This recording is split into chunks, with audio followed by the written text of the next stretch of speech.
কবিগুরু রবীন্দ্রনাথ ঠাকুরের জন্মশতবার্ষিকী উপলক্ষে আজ আমার নিবেদন কবিতা ভগ্ন হৃদয়ে। কবি রবীন্দ্রনাথ ঠাকুর। শুধু যদি বলি সখী ভালোবাসি তাই, এ মনের কথা যেন তাহি না ফুরায়। ভালোবাসা ভালোবাসা সবাই তো কয়, ভালোবাসা কথা যেন ছেলে খেলাময়। প্রতি কাজে প্রতি পলে সবাই যে কথা বলে, তাহে যেন মোর প্রেম প্রকাশ না পায়।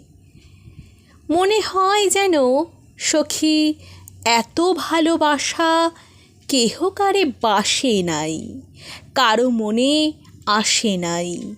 প্রকাশিতে নারে তাহা মানুষের ভাষা।